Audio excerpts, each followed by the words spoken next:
السلام علیکم ورحمۃ اللہ وبرکاتہ۔ آج دو اسباب بیان ہوں گے۔ تو ایک سبب یہ ہوگا کہ قرآن مجید کا علم بندے کو کیسے نصیب ہوگا، ان کے کچھ اسباب علماء اکرام نے بیان کی ہے، اور دوسرا وہ اسباب جن سے بچنا لازمی ہے۔ اگر انسان ان اسباب سے نہیں بچتا تو اللہ تعالیٰ اس انسان سے قرآن مجید کا علم چھین لیتا ہے۔ تو سب سے پہلے وہ بیان ہوں گے کہ قرآن مجید کا علم بندے کا کیسے نصیب ہوگا۔ تو اس کی کچھ اسباب ہیں۔ نمبر ایک سبب یہ ہے کہ طلب و مرضات اللہ سبحانہ و تعالی، قرآن مجید کے لیے بیٹھنا کہ رب کی رضا کے لیے، کہ اس پر میرا رب مجھ سے راضی ہو جاتا ہے۔ جو انسان یہ سوچ کر بیٹھتا ہے تو اس انسان کو قرآن مجید کا علم نصیب ہو جاتا ہے۔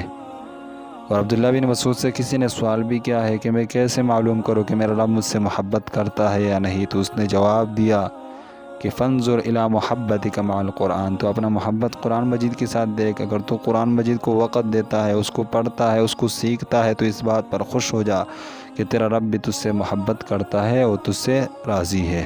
اور ایک سبب یہ بھی بیان کیا، تقوی، دل کے اندر تقوی رکھنا، اللہ سے ڈرنا، اور اللہ نے جو حکم تجھے دی ہے قرآن مجید کے اندر اس کو ماننا، یہ تقوی ہے۔ اور جو انسان اللہ سے ڈرنے والا ہوتا ہے تو اس انسان کو بھی اللہ تعالیٰ قرآن مجید کا علم دے دیتا ہے، جیسے کہ اللہ تعالیٰ نے قرآن مجید کے اندر فرمایا ھدی للمتقین، قرآن مجید ہدایت ہے ان لوگوں کے لیے جو اللہ سے ڈرنے والے ہیں۔ اور ایک یہ ہے کہ الاستماع والانصات، قرآن مجید کو غور سے سننا، متوجہ ہو کر سننا، اور ویسے مشاغل سے بچنا۔ اور ایک سبب یہ بھی ہے کہ خوف و وعید اللہ، اللہ تعالیٰ نے قرآن مجید کے اندر جو وعید اور عذاب مجرموں کے لیے بیان کی ہے اس سے بندہ ڈر جائے تو اس انسان کو بھی اللہ تعالیٰ قرآن مجید کا علم نصیب فرما دیتا ہے، جیسے کہ اللہ تعالیٰ نے قرآن مجید کے اندر فرمایا فذکر بالقرآن من یخاف وعید، یہ قرآن بیان کر ان لوگوں پر جو میرے عذابوں سے ڈرنے والے ہیں۔ تو ایک سبب یہ بھی ہے کہ طہارت القلب، اپنے دل کو صاف رکھنا حسد، کینہ، بغض وغیرہ سے، اور اپنے اخلاق کو اچھا کرنا اور تزکیۃ النفس کرنا۔ جب یہ انسان کرتا ہے تو اس انسان کو بھی قرآن مجید کا علم نصیب ہو جاتا ہے، جیسے کہ اللہ تعالیٰ نے قرآن مجید کے اندر فرمایا لا یمسہ الا المطہرون۔ اس آیت کی تفسیر کے بارے میں مفسرین نے یہ بھی بیان فرمایا کہ لا ینال فہم معانیہ الا القلوب الطاہرہ، جو صاف دل والے لوگ ہیں وہ قرآن مجید کے معانی اور مقاصد کو جان لیتے ہیں، اور اس کو اللہ تعالیٰ ان کو قرآن مجید کا علم دے دیتا ہے جن کے دل صاف ہو۔ اور ایک یہ ہے کہ الیقین، قرآن مجید کے اندر جو انسان قرآن مجید کو سیکھتا ہے، اس کو پڑھتا ہے، تو اس بات پر یقین کرے کہ مجھے کچھ نہ کچھ فائدہ ضرور ملے گا۔ تو جو انسان یہ سوچتا ہے تو اس انسان کو بھی قرآن مجید کا علم نصیب ہو جاتا ہے۔ اور ایک یہ ہے کہ صبر کرنا قرآن مجید کے پر، یعنی جب قرآن مجید کے لیے بندہ بیٹھتا ہے تو ایسے کوئی مشکل آ جائے کہ یار وہاں جانا پڑے یا یہاں جانا پڑے، اس مشکل کو مشاغل کو چھوڑ کر قرآن مجید کے لیے جو شخص بیٹھ جاتا ہے اور صبر کرتا ہے اور قرآن مجید کے لیے وقت دیتا ہے تو اس انسان کو بھی قرآن مجید کا علم نصیب ہو جاتا ہے۔ اور اب وہ اسباب بیان ہوں گے کہ جو انسان ان اسباب سے نہیں بچتا تو اللہ تعالیٰ قرآن مجید کا علم اس انسان سے چھین لیتا ہے۔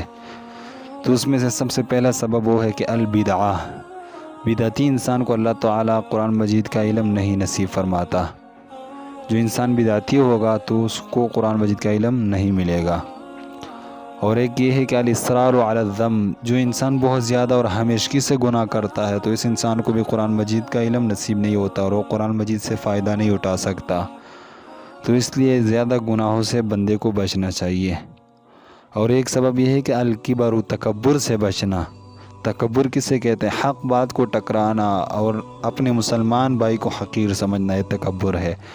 جس انسان کے دل کے اندر تکبر آئے گا تو اس انسان بھی قرآن مجید سے فائدہ نہیں اٹھا سکتا، جیسے کہ اللہ تعالیٰ نے قرآن مجید کے اندر فرمایا سأصرف عن آیاتی الذین یتکبرون فی الارض بغیر الحق، میں اپنے آیاتوں سے ان لوگوں کو پھیرتا ہوں جو اپنے دل کے اندر تکبر رکھتے ہیں۔ اور ایک سبب یہ ہے کہ الہوا، خواہشاتوں سے بچنا، اپنے نفس کی تابعداری نہ کرنا بلکہ قرآن مجید کی تابعداری کرنا۔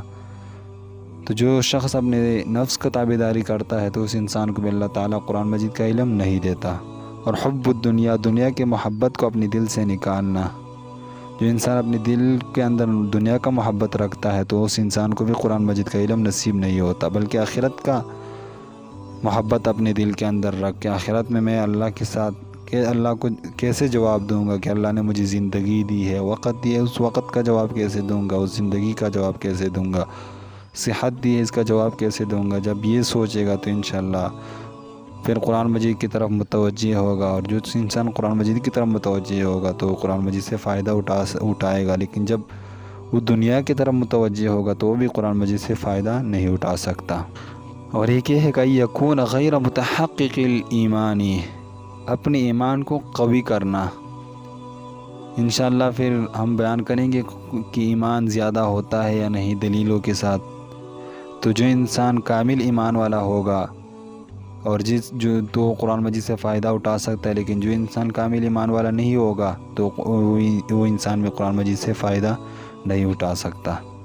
اور ایک یہ ہے کہ یکون معتمدا علی قول مفسر فقط، اور جو شخص صرف ایک شخص کی تفسیر پر فقط ہی امتناع کرتا ہے، اس سے فائدہ اٹھا سکتا ہے، اور باقی کسی کی تفسیر نہیں سنتا، قرآن حدیث کو رد کرتا ہے اور ایک شخص کی قول کو مان لیتا ہے، تو ایسے انسان کو بھی اللہ تعالیٰ قرآن مجید کا علم نہیں دیتا. بلکہ کسی جگہ پر حدیث کی تشریح ہو اور وہ حدیث بیان ہو جائے اور وہ کہے کہ یار یہ میرے امام کی قول کے خلاف ہے، تو ایسے شخص کو بھی قرآن مجید کا علم نہیں ملتا.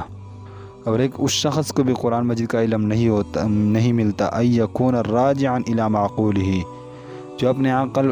جو شخص اپنے عقل پر اعتماد کرتا ہے کہ میں ہی جانتا ہوں باقی کوئی نہیں، میں ہی صحیح جانتا ہوں باقی کوئی شخص نہیں جانتا، استادوں سے فائدہ نہیں لیتا، قرآن مجید کو صحیح پڑھتا نہیں، سیکھتا نہیں، کسی سے پڑھتا نہیں، بس خود یہ کہتا ہے کہ میں ہی مفسر ہوں اور میں سب سے زیادہ جاننے والا ہوں. تو ان اسباب سے بچنا چاہیے. تو کچھ اسباب ہم نے یہ بیان کی ہے کہ قرآن مجید سے بندہ فائدہ کیسے اٹھائیں، اور کچھ اسباب ایسے بیان کیے کہ ان سے بچنا انسان کے لیے ضروری ہے کہ اس سے بندہ بچے، تو اس انسان کو قرآن مجید کا علم نصیب ہوگا. تو یہ تھے 4 باتیں جو تفسیر شروع کرنے سے پہلے ضروری تھے. انشاءاللہ کل سے ہم آگے تفسیر شروع کریں گے. اعوذ باللہ سورۃ مکیہ مدنی وغیرہ اس کے بارے میں پڑھیں گے. اس کے بعد پھر جو بھی انشاءاللہ آگے پڑھتے رہیں گے، پھر تفسیر کے ساتھ آپ کو بتاتے آئیں گے. اللہ تعالیٰ ان باتوں پر سب سے پہلے مجھے عمل کرنے کی توفیق عطا فرمائے، اور پھر آپ کو عمل کرنے کی توفیق عطا فرمائے. جزاکم اللہ خیر. السلام علیکم ورحمۃ اللہ.